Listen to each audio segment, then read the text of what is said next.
So this request for this song Choti Choti Gauyein, Chote Gwaal came from Shashikant in Jaipur, a friend of mine who's also a big champion of my page at Saveet Sarang on Instagram. So that's how we met each other. But Shashikant wanted me to take this, and my bhabhi Smita in Noida, she loves this one as well. It's a song my dadi, my paternal grandmother, composed for Janmashtami, the birth of Lord Krishna. And he was a fan of shepherds, of calves, of cows, and of milk and all dairy products. And here he can be seen stealing some butter from an urn. So it's about where cows and calves and shepherds stay, where they live, what they eat, and what does Lord Krishna eat.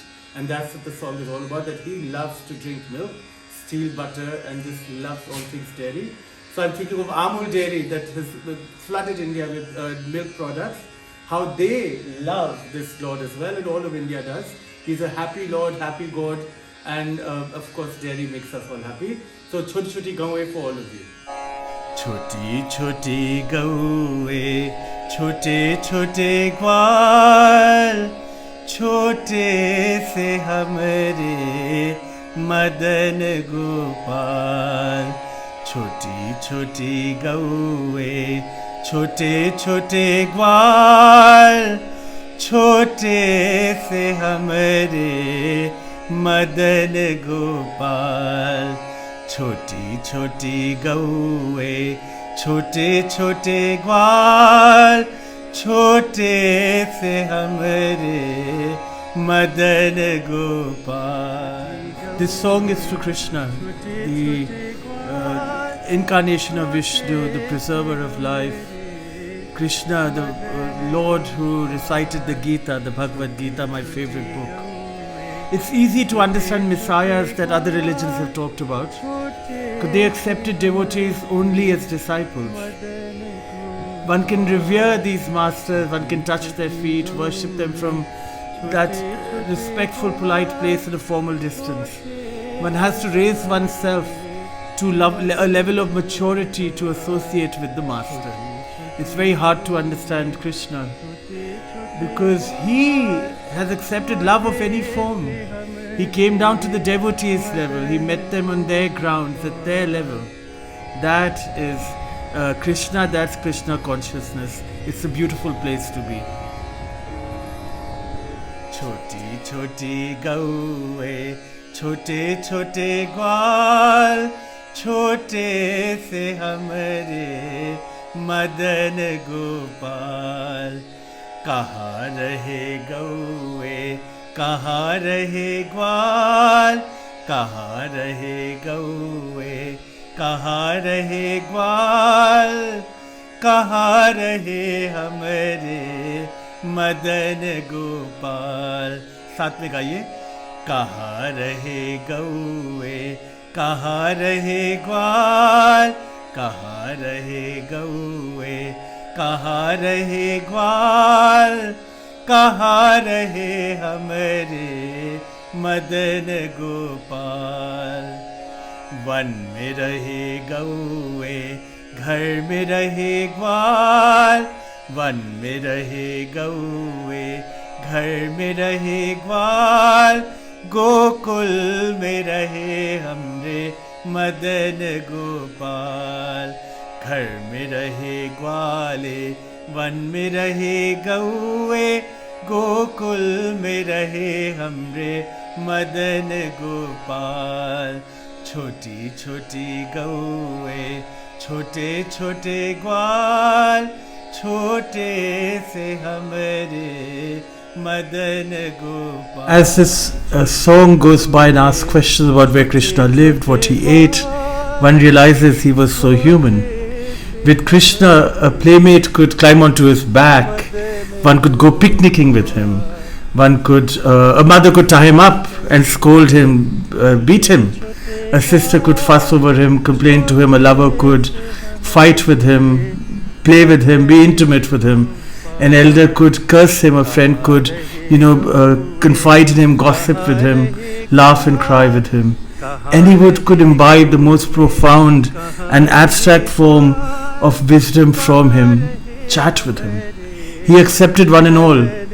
as long as they came with this pure devotion, a purity of love, a purity of thought, a purity of being, a conscientious way of being one with your conscience and thinking about self with a detachment to all that was material. So it's easy to accept saints like the ones we are familiar with from other religions. And they were serious, they were aloof, they were quiet, they extol misery and hardship as their virtues. It's difficult to accept Krishna, who laughed, who danced, who sang, who celebrated, who played the games of life. Krishna showed us how one can go through suffering without being miserable.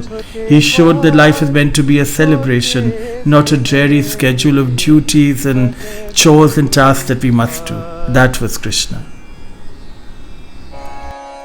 क्या खाए गौए क्या खाए ग्वाल क्या खाए गौए क्या खाए ग्वाल क्या खाए हमरे मदन गोपाल क्या खाए गौए क्या खाए ग्वाल क्या खाए हमरे मदन गोपाल घास खाए गौए दूध पिए ग्वाल घास खाए गौए दूध पिए ग्वाल मक्खन चुराए हमरे मदन गोपाल घास खाए गौए दूध पिए ग्वाल मक्खन चुराए हमरे Madan Gopal. The gods we think of in other Abrahamic religions, it's easy to respect them. They were celibate. They rejected the body to reach to their souls. But with Krishna, there's this impossibility of acceptance, because he was in complete acceptance of the body. He had absolute absence of conflict between flesh and spirit. That was Krishna. And so one must remove preconceived notions of how a god should be, how a god should behave, how a god should be perceived, what a god should be talking about.